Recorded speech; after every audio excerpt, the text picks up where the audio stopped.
السلام علیکم دوستو، بیساکھ اور جیٹھ کے مقابلوں کی تیاری کے لیے پروں کی پٹائی سے 3 مہینے پہلے آپ نے کون سی خوراک دینی ہے، کون سا دانہ ڈالنا ہے، اور پروں کی پٹائی کے درمیان کون سا دانہ ڈالنا ہے۔ بہت ضروری چیزیں ہیں یہ بہت باریکی والی اور بہت اہمیت کی حامل ہے یہ چیزیں۔ لوگوں کو پتہ ہی نہیں ہوتا، وہ جو ہے وہ پروں کی پٹائی سے پہلے بھی وہی دانہ ڈے رہے ہیں، پروں کی پٹائی کے درمیان بھی وہی دانہ چل رہا ہے، اور پروں کی پٹائی کے بعد بھی وہ اس کا کوئی خاص خیال نہیں رکھ رہے۔ تو آپ کو میں بتا دیتا ہوں کہ 3 مہینے پہلے پروں کی پٹائی سے پہلے جو آپ نے دانہ دینا ہے اس میں السی، توریا، موٹ، گندم، باریک کالے چنے اور چوتھا حصہ باجرا، اور اگر ہو سکے تو دانے کا 10واں حصہ خوردم بھی شامل کر لیں آپ۔ یہ 3 مہینے پہلے آپ نے ڈالنا شروع کر دینا ہے پروں کی پٹائی سے۔ اس کے علاوہ صبح ناشتے میں کبوتروں کو دیسی گھی والی روٹی کے بھورے ضرور دیں۔ پر پٹائی کے وقت پہلے کبوتروں کے بڑے 10 پر اکھاڑیں، ٹھیک 10 دن بعد دم اور بغلوں کے پر بھی اکھاڑ دیں۔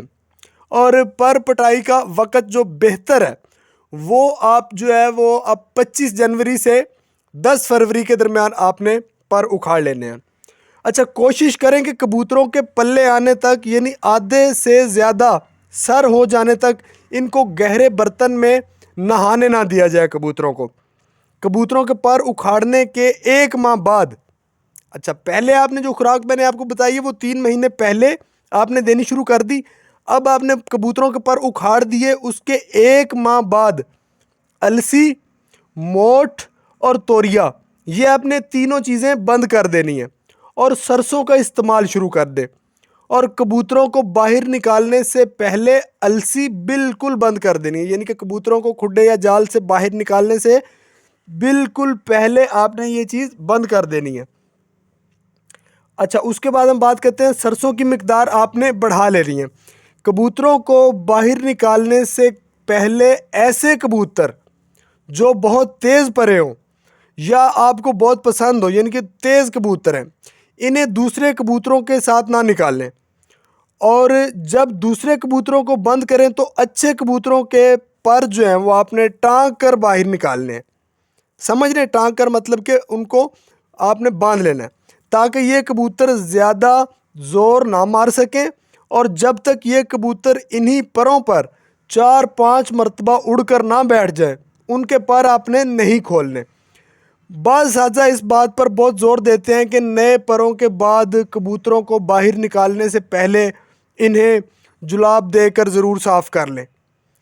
لیکن یہ بات جو ہے یہ درست نہیں ہے۔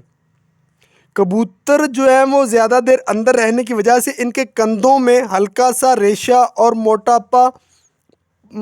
آپ کہہ سکتے ہیں، یعنی کہ موٹا پن آ جاتا ہے، لہٰذا کبوتروں کو باہر نکالنے سے پہلے ہلکا سا گرم پانی وہ ضرور دیں، اور جس دن یہ پانی دیں آئندہ 2-3 روز کبوتروں کو کھڈوں سے باہر نہیں نکالنا آپ نے۔ کبوتروں کو شروع میں صبح 10 بجے باہر نکالیں، اور پہلے ہفتے انہیں خود اڑانا شروع نہیں کرنا آپ نے، یعنی کہ خود سے آپ نے نہیں اڑانے۔ اس کے بعد کبوتر 3-4 مرتبہ 6 گھنٹے اڑ کر جب تک نہیں آ جاتے اس وقت تک آپ نے صبح کے پلے میں نہیں اڑانے۔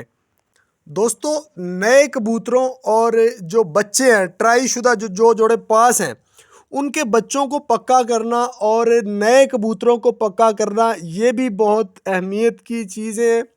بڑے اساتذہ جانتے ہیں، بڑے کبوتر باز جانتے ہیں، لیکن بتانے کا مقصد یہ ہے کہ جن لوگوں کو نہیں بھی پتہ ان کو بھی سمجھ آ جائے۔ تو اگر آپ کے پاس نئے کبوتر ہیں ان کو پکا کرنے کا طریقہ یہ ہے کہ آپ ان کے باہر والے 4 پر چھوڑ کے اندر والے جو ہیں وہ 4-5 پر آپ نے باندھ دینے ہیں، اور ان کو دوپہر کے وقت آپ باہر نکالیں، اور جب وہ اپنی مرضی سے ٹھاپے لگانے شروع کر دیں ان کے پر تھوڑے ڈھیلے کر دیں، لیکن دوپہر کے وقت جب تک یعنی کہ وہ 2-3 گھنٹے اڑ کر نہیں بیٹھ جاتے تب تک آپ نے ان کو صبح کے ٹائم پہ لے کر نہیں جانا۔ اور آپ نے ایسا بالکل بھی نہیں کرنا